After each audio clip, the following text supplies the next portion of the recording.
بسم اللہ الرحمن الرحیم۔ ایک شخص حضور نبی کریم صلی اللہ علیہ وآلہ وسلم کی خدمت میں حاضر ہوا اور اس نے اپنے باپ کی شکایت کی کہ یا رسول اللہ صلی اللہ علیہ وآلہ وسلم، میرا باپ مجھ سے پوچھتا نہیں اور میرا سارا مال خرچ کر دیتا ہے۔ آپ صلی اللہ علیہ وآلہ وسلم نے ان کے والد محترم کو بلا بھیجا۔ جب ان کے والد کو پتہ چلا کہ میرے بیٹے نے رسول اللہ صلی اللہ علیہ وآلہ وسلم سے میری شکایت کی ہے تو وہ دل میں رنجیدہ ہوئے اور رسول اللہ صلی اللہ علیہ وآلہ وسلم کی خدمت میں حاضری کے لیے چل پڑے۔ چونکہ اہل عرب کی گٹھی میں شاعری تھی تو راستے میں کچھ اشعار ذہن میں آ گئے۔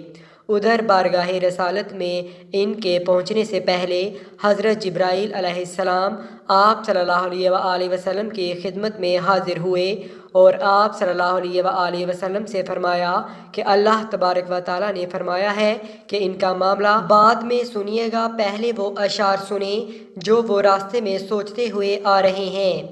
جب وہ رسول پاک صلی اللہ علیہ وآلہ وسلم کی خدمت میں حاضر ہوئے تو آپ صلی اللہ علیہ وآلہ وسلم نے فرمایا کہ آپ کا مسئلہ بعد میں سنا جائے گا، پہلے وہ اشعار تو سنائیے جو آپ ابھی راستے میں سوچتے ہوئے آئے ہیں۔ ناظرین، وہ بہت مخلص صحابی تھے۔ یہ سن کر وہ رونے لگے۔ یہ سوچا کہ جو اشعار ابھی محض سوچے تھے اور میری زبان سے ادا بھی نہیں ہوئے تھے، ابھی میرے اپنے کانوں نے بھی انہیں نہیں سنا تھا، لیکن آپ صلی اللہ علیہ وآلہ وسلم کے رب نے وہ بھی سن لیے اور آپ صلی اللہ علیہ وآلہ وسلم کو بتا بھی دیا۔ آپ صلی اللہ علیہ وآلہ وسلم نے اس شخص سے فرمایا کہ وہ کیا اشعار تھے، ہمیں بھی سنائیں۔ ان صحابی رسول صلی اللہ علیہ وآلہ وسلم نے اشعار پڑھنا شروع کیے۔ آپ کو ان کا آسان ترجمہ بتانے کی کوشش کرتے ہیں، چونکہ جو اشعار تھے اور جس اعلیٰ پائے کے تھے اور جو جذبات کی کیفیت تھی، ان کی صحیح ترجمانی اردو میں مشکل ہے۔ بہرحال اشعار کچھ اس طرح سے تھے کہ اے میرے بیٹے، جس دن تو پیدا ہوا ہماری محنت کے دن تبھی سے شروع ہو گئے تھے۔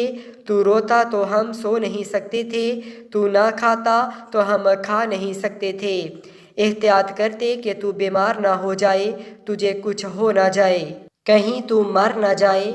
حالانکہ ہم جانتے تھے کہ موت اور چیز ہوتی ہے اور بیماری اور چیز۔ پھر تجھے گرمی سے بچانے کے لیے محنت کرتا رہا تاکہ تجھے ٹھنڈی چھاؤں مل جائے۔ جو کمایا تیرے لیے، جو بچایا تیرے لیے، تیری جوانی کے خواب دیکھنے کے لیے اتنی محنت کی کہ میری ہڈیاں کمزور ہو گئیں اور تو کڑیل جوان ہو گیا۔ پھر مجھ پہ خزاں نے ڈیرے ڈال دیے اور تجھ پہ بہار آ گئی، میں جھک گیا اور تو سیدھا ہو گیا۔ میری خواہش پوری ہوئی کہ تو ہرا بھرا ہو گیا۔ چل، اپنی زندگی کے آخری دن تیری چھاؤں میں بیٹھ کر گزاروں گا۔ مگر یہ کیا، تیرے تو تیور ہی بدل گئے، تیری آنکھیں ماتھے پہ چڑھ گئیں، تو بات ایسے کرتا ہے جیسے میں تیرا غلام ہوں۔ پھر میں نے اپنی ساری محنت کو جھٹلا دیا کہ میں تیرا باپ نہیں، نوکر ہوں۔ نوکر کو بھی 2 وقت کی روٹی مل جاتی ہے، تو نوکر سمجھ کر ہی مجھے روٹی دے دیا کر۔ یہ شعر سناتے سناتے جب ان کی نظر رسول اللہ صلی اللہ علیہ وآلہ وسلم کے چہرہ مبارک پر پڑی تو دیکھا کہ آپ صلی اللہ علیہ وآلہ وسلم رو رہے ہیں۔ آپ صلی اللہ علیہ وآلہ وسلم اتنا روئے کہ داڑھی مبارک بھیگ گئی۔